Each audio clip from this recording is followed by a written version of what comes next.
If you want to be haunted by a muffin top instead of an actual ghost, this Ouija board cake is for you. This is my classic vanilla cake recipe. It's so good, it's so moist, and we're making it into a slab cake, which makes it so easy. There is no stacking, there are no tiers. Even though there's like a lot of piping on top, I'm gonna show you a really easy hack to do this and make sure you get it right the first time. So let's get started. Okay, so to get your cake baked, that is the weirdest terminology I think I've ever used. You want to beat 1 cup or 227 grams of unsalted butter and 2 cups or 400 grams of sugar with an electric mixer until it's pale and smooth. Then add 3 teaspoons or 15 milliliters of vanilla extract and 6 large eggs, one at a time, mixing with each addition. And I know like that sounds like a lot of eggs and a lot of sugar, but like you're probably not gonna eat the whole cake, so don't worry. Like the muffin tops aren't actually coming for you, don't worry. Then in a separate bowl, combine 3 cups or 360 grams of all-purpose flour, 1 teaspoon or 6 grams of baking soda, and 1 teaspoon or 6 grams of salt. Then add this to the batter in 2 additions, alternating with 1.5 cups or 340 grams of sour cream.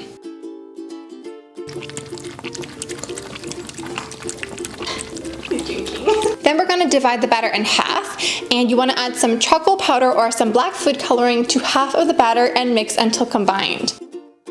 So we're going to do a little mini class. So activated charcoal powder is food grade. I'll link some down below if you want to pick it up.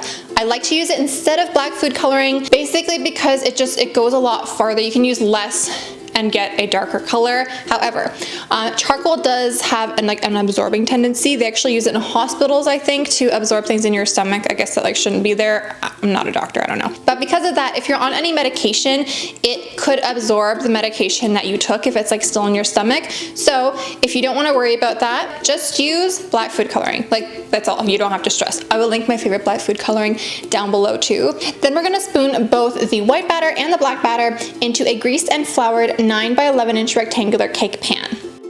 So I just put little dollops into the pan because I wanted it to just be like a little spotted effect.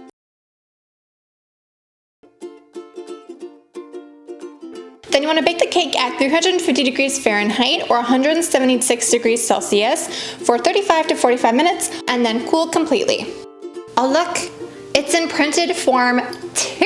So I have a Halloween cookbook. It's my newest cookbook, actually. It's my newest cookbook that just came out. So if you're interested, I'll link it down below. Thank you for indulging this shameless promo.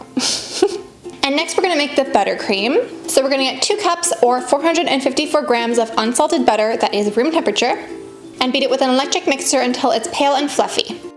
Add 1 teaspoon or 5 mils of vanilla extract and 5 cups or 650 grams of confectioner sugar, 1 cup at a time, beating with each addition.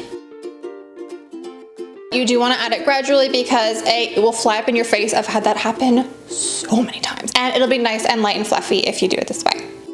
Then we're going to reserve 3/4 cup of buttercream and then dye the remaining buttercream black, either with charcoal powder or black food coloring. Again, this stage doesn't matter what you use, whatever you feel comfortable with.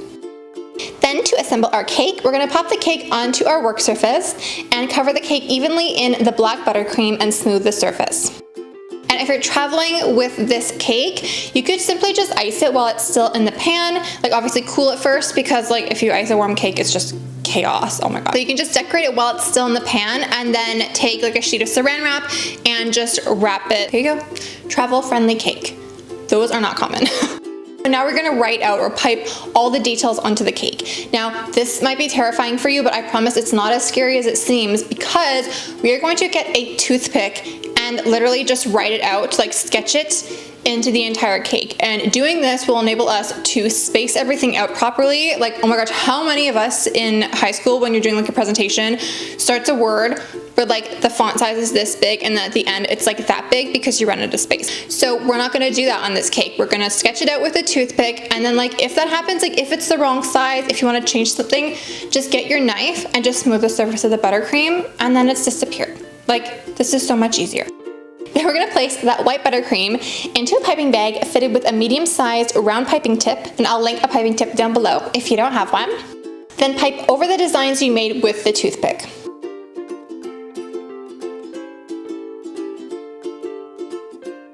Then we're gonna take a knife and spread some white buttercream onto the 2 bottom corners of the cake to make it look kind of like a stormy cloud.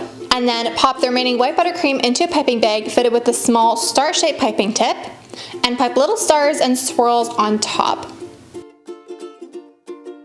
And then all that's left to do is slice up your cake and pray to everything that this doesn't work the same way as an actual Ouija board. I am waiting for a light to shut off or like a door to slam or something to happen. Things have happened to me in the past. No. Oh.